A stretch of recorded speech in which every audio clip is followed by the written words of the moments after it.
Good morning, everyone, and welcome to this week's edition of Saturday Morning Coffee with Back to Basics Dog Training. And as always, thank you for inviting me into your home each and every Saturday morning for this live free Q&A dog training session. For those of you who don't know me, I'm Leon. I'm the trainer here over at Back to Basics Dog Training. And we're going to get going real soon here. Remember, if you're watching now live or later on in the replay, please put it in the comments. Let me know where you're watching from. And of course, if you have any questions, pop them in there. Guys, even on the replay, you can put your questions in and I'll get to them. So don't be shy. It doesn't have to be live. I'll try to answer every question as they come through throughout the week. So remember, let me know you're watching. Let me know where you're watching from, and we'll get going. So I got a great text this week, and don't mind me while I look down at my phone. Anybody who's been following for a while knows I've been worked with Patrice. We did a live free 15-minute, half-hour training session for you guys to witness a couple weeks ago with her dog Macy, who was having some issues. The text basically, I'm going to paraphrase a little bit. Things continue to go well with Macy, which is phenomenal to hear. She has done a little testing this week on our walk, but has responded well to the collar and the training. And that's real important to understand, guys. They will test us. Dogs are smarter than we think. And a lot of times you'll start getting those behaviors you want, be it threshold management, walking like a lady or a gentleman, going to the place command, or whatever it is. You're working on it. They're doing really good. And a week or two, 3 weeks sometimes later, they're going to test us.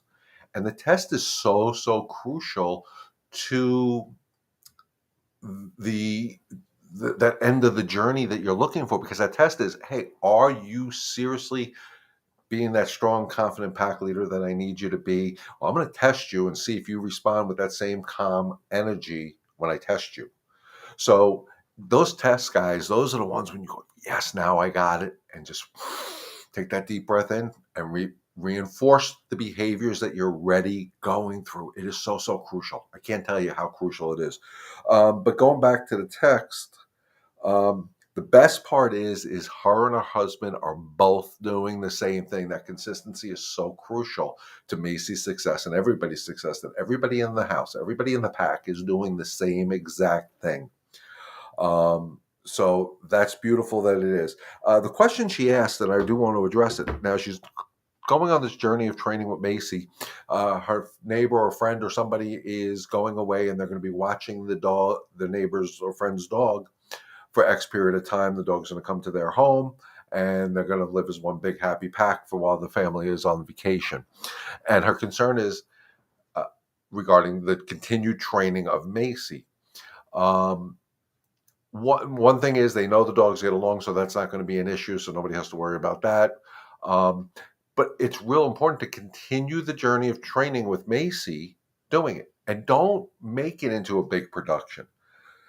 It's like if you have relatives that live in one state and you live over here and you have kids, cousins or whatever, and they're out of school, but your kids are still in school. Well, just because their cousins come to visit doesn't mean we stop the process of school. So what do I mean by that? What you do is you continue. It's okay to go for a walk with Macy to reinforce training and not walk the neighbor's dog or the friend's dog at that point, because you're in school. That's what you have to look at it. So whatever processes you're doing with Macy, you continue. The only thing I would say different, now it's an older dog who's a calmer dog, so I don't know if this is going to be an issue, is no roughhouse play in the house. The house is the calm zone. So it's so important that we understand that we have to remain calm at all times, and inside the house represents calm. Don't mind me, guys. If anybody's watching, can you do me a favor? Please put up a comment. Let me know if the comments are working, because usually by now I get something and I'm not seeing anything. So I'm going on my phone to see if any comments are coming up. Let me lower my volume. Oh, Linda Gates. So Okay, Patrice, I see it. Thank you very much for letting me know that it's working. I wasn't too sure.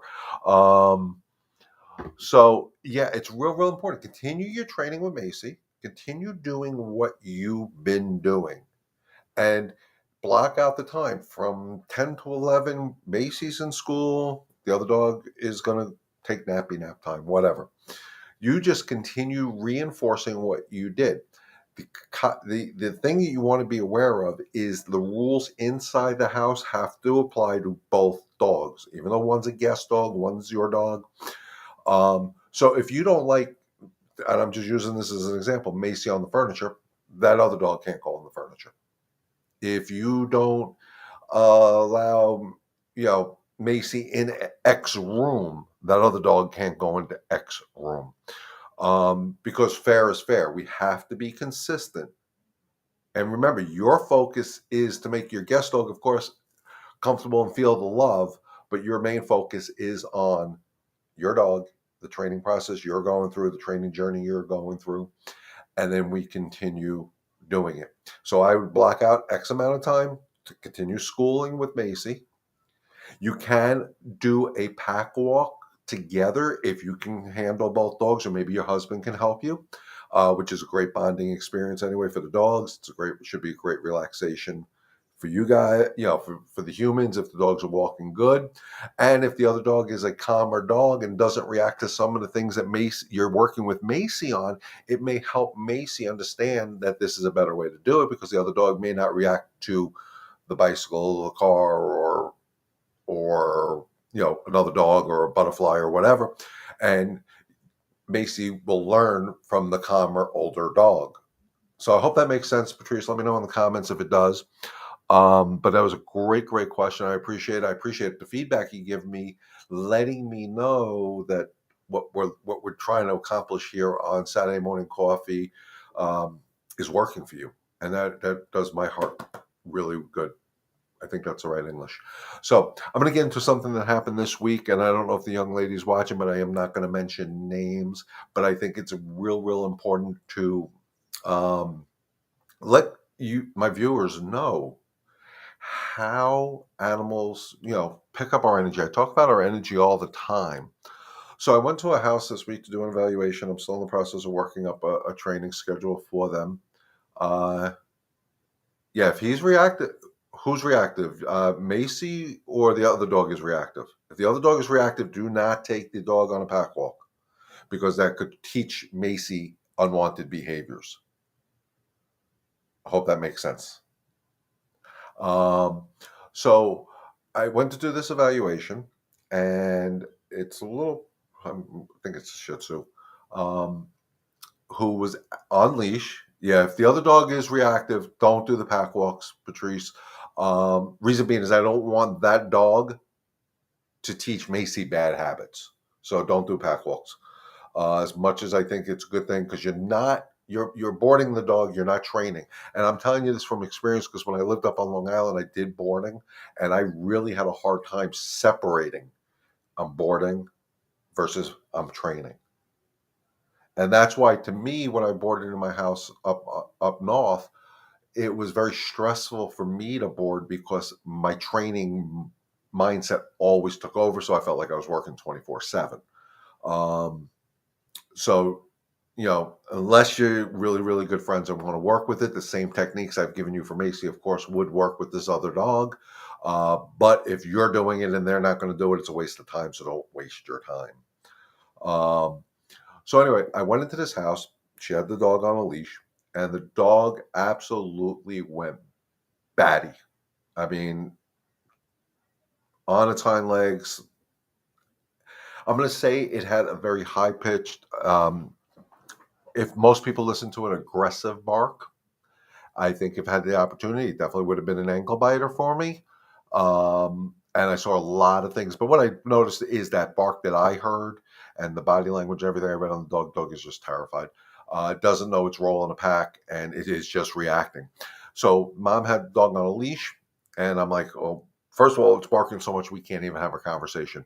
So of course I switched over to a slip lead. I took control of the dog. Within minutes, the dog calmed down and became curious about me. which was beautiful to see. And we walked, it came over, it sniffed me. I wasn't worried about it, ankle bite. It just changed its whole attitude once I was the one handling the leash. So we talked about some of the things that I've observed, some of the things that she's gone through with the dog, and the dog has a couple of bites on its history. It's a little dog, mostly to the homeowner, and dog that bites the hand that feeds him is never a good thing. So it's a challenging case, but it's a case that definitely can be um, repaired, fixed, brain rewired, whatever you want to say. The dog is doing a job it doesn't want to do. But what was interesting to me, and you guys know I talk about energy all the time and how dogs read the energy through the leash, is I was there, I don't know, half hour, 40 minutes, whatever I was there. I handled the leash. Dog was really good. Made a couple mistakes in there. Every so often got a little back to its old brain and went back to, and I made a correction and it stopped. So it showed me it had a huge capability of following calm, confident pack leadership. Um, and then I was getting ready to leave and I handed the leash back to the homeowner. And the dog tried to get at me again as soon as I handed that leash. So it told me a lot about the dynamic. The dog took a role of trying to protect its pet parent. It put itself in that position, doesn't want the job. And that's why I said that dog to me is not a pack leader. It's the middle of the pack to the back of the pack type of dog, but it's now taken over a role that it doesn't want. And when a dog takes over a role it doesn't want, it's a dangerous combination. I hope you guys understand what I'm saying because I'm not sure if the words are coming out properly today. Um, so you never want to have your dog in that position where it feels anybody coming into your house, anybody coming into your space, it has to protect. And we, like I told the young lady, we need to fire that dog and or reassign it to a different position. It can't handle this position of power. And it is something that we're going to work on. And she was nice enough to say I can videotape it. So we're going to videotape that whole training session, multiple training sessions, because the dog has a bunch of issues we need to work on. But we're going to document it. We're going to show it to you guys, not live.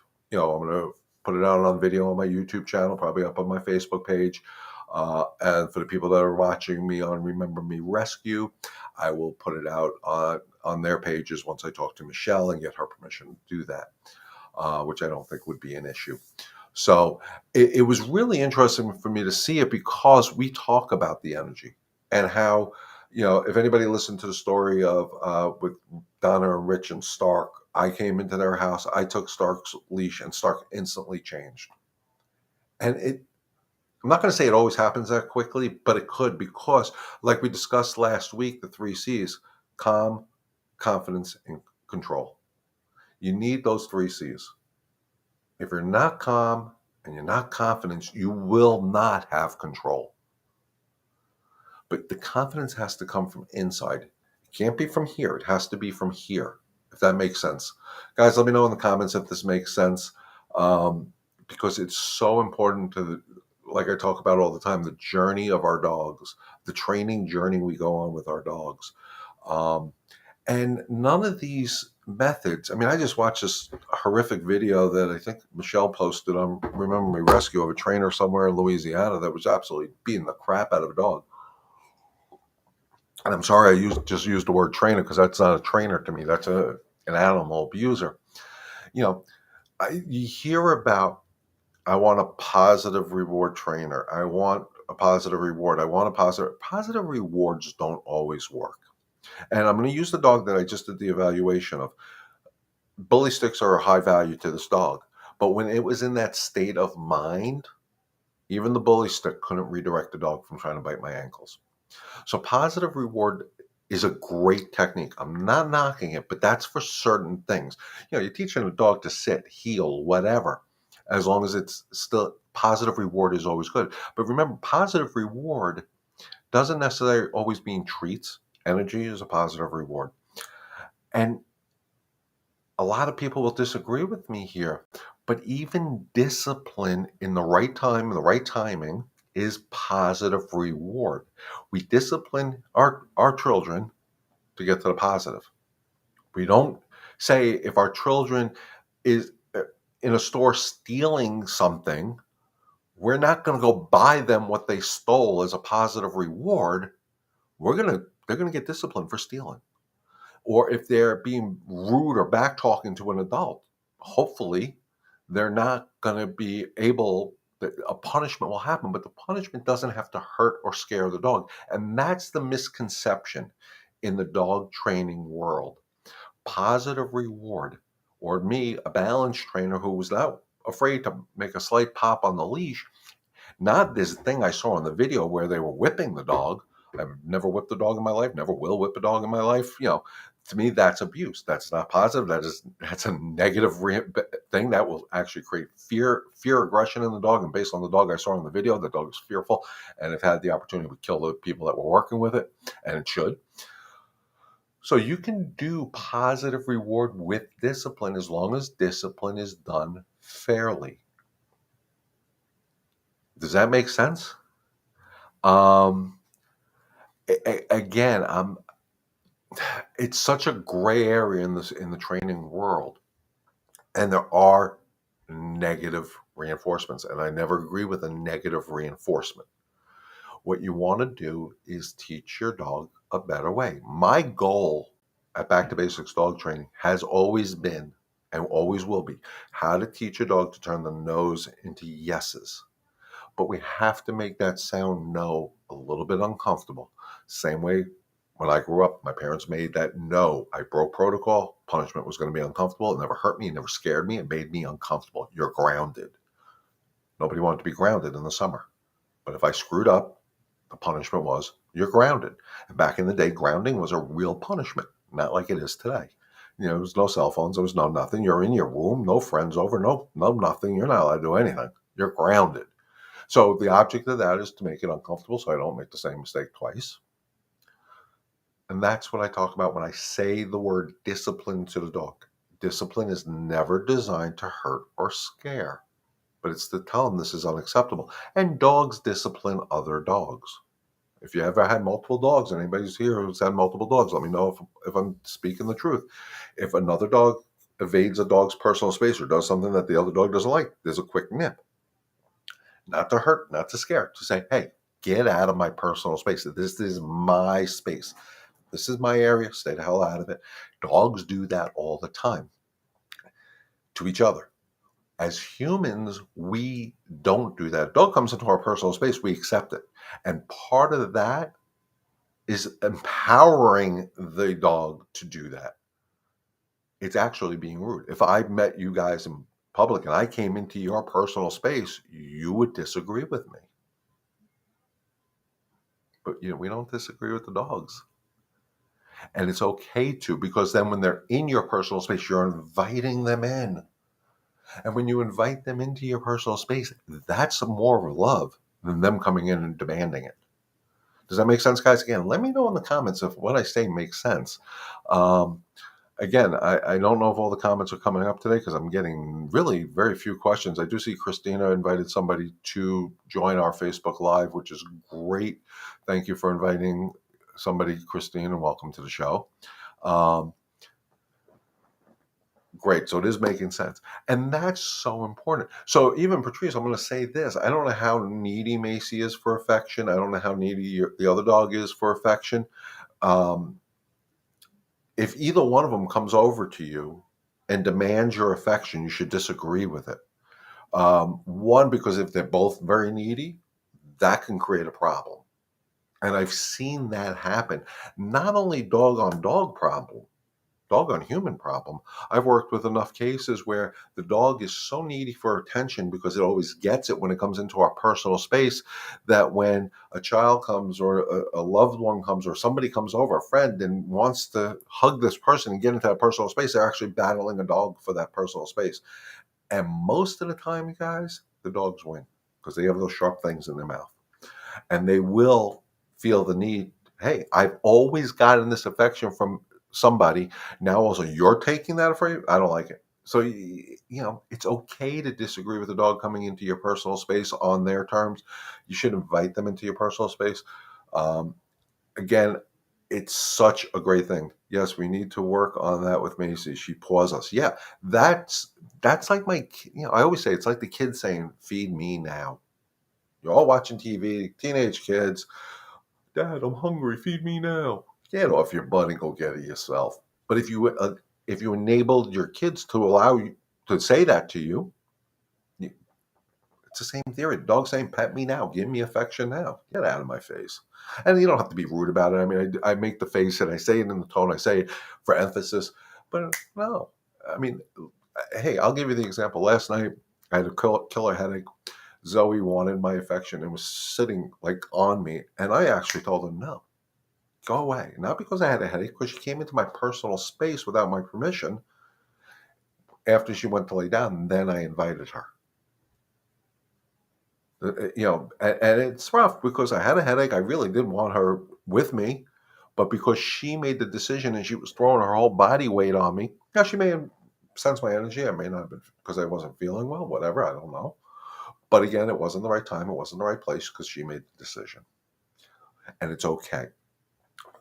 So I really, really hope this makes sense, guys, because it can save so many problems in the future. I try to tell this to people that are expecting children, babies. If you have a dog that's needy for attention and is used to getting that affection whenever it wants to, now a new baby comes in. Now let's face reality as parents, our focus is going to be on the baby. That baby is going to need our attention pretty much 24 hours a day unless it's sleeping. So now you're doing whatever, you're changing your feed and you're cooing or whatever with the baby, and the dog wants affection now all of a sudden we're going to tell the dog to go away after years of letting the dog do this. And dog's going to get very, very confused, and confused dogs never, very rarely react the way we want them to react. So it's so important. Set the rules. Set the rules, boundaries, and limitations. Boundaries is your personal space.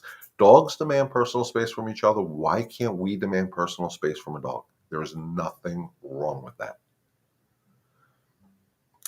So, there was something else I wanted to bring up this week, and I totally forgot what it was. So if anybody has any questions, of course, put them in the comments in the meantime. Otherwise, we're going to wrap up early this week because I'm not getting a lot of questions, and I totally forgot the other thing I want to work with. Don't remember, guys. The one thing I'm going to reiterate again, because I do look at this stupid thing. I am on Facebook a lot. I'm part of 1.5 million dog groups. Is that there's a need to get the information that I'm trying to put out there for free to these people out there across the country, across the world. So, if you're a member of a Facebook group that has anything to do with dogs, please share the Back to Basics Facebook page or YouTube channel with them. Invite them to join us here on Saturday mornings at 11 o'clock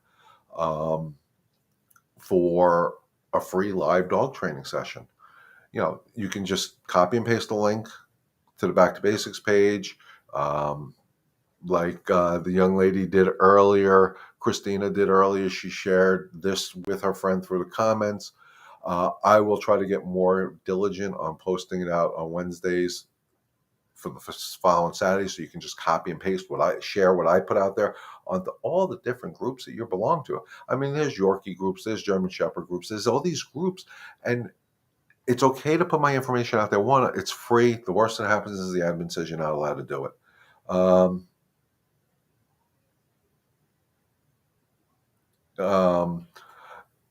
Worst thing that can happen is an admin can say, "Hey, listen, we don't like advertising for trainers." They'll take the thing down. Just don't do it again.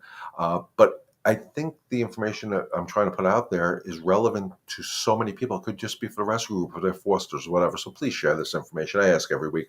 Patrice asked, would it be okay if I walk Macy and my husband walks Harry? I can train her, or do I need to separate them on the walks? You could try it. You know what? Try it. Go out with confidence. Try it, saying you got this under control. Just keep in mind that if Harry starts reacting to other things, it might trigger Macy. It's a great opportunity for you to tell Macy, even though Harry's acting like an idiot, you're not allowed to. It's a great opportunity.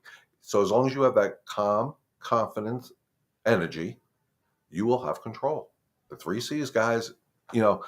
when I said it last week, it like my mind. So yeah, no, Patrice, by all means, if you're calm and confident, go for it. Don't try it. Just do it with that confidence. Go outside and say, I have this under control. I don't care what Harry does. Let your husband deal with Harry. Hopefully he can correct that. But if Macy starts feeding into Harry's negative energy, up your game. Just, hey, I don't care that your BFF is doing this. You're not allowed to. If your best friend jumped off a bridge, you're not following. So use it that way. By all means, that'll help. If you can control Macy and Harry's acting like an idiot, how much confidence does that give you on every situation after that? So yeah, go for it. Go for it. And the worst that happens is, you know what? It's a little too hard for me today. Stop it, regroup, try it again tomorrow. That's okay. So I hope that really helps you out. And I would love the feedback on it. Patrice, you keep, every time you send me the feedback on how you're doing, Macy, it makes my day. Um, Don't try, just do. I don't like that word try. Tell you, we passed a dog that was going crazy and Macy walked calmly. It was awesome. Yes. Yes, guys, this is, I mean, you have no idea when I get feedback from any of you guys, especially when we just pretty much do this, the Facebook Live and YouTube Live, when I get feedback that these techniques are working for you guys, it does my heart so good. It makes me feel like, you know what, I am bringing a difference to the world, um, and that's my goal. I mean, I say it at the end of every live. Together, we can help one dog and one family at a time. So, what I'm hoping in reality happens is that Patricia and Macy help Harry, Harry and his dog parents, so Harry has a balanced life because you can take this information to them, and that's a beautiful thing. So, if I've helped you in this platform, you know, guys, here's my information. I always put it out here every week. It's right there. Um, Text me, send me a thing. Hey, you know what? I tried your threshold management, it worked great, or it didn't, because maybe you need more clarification on it. That's okay too. Shoot me an email and info at Back to Basics Dog Training, um,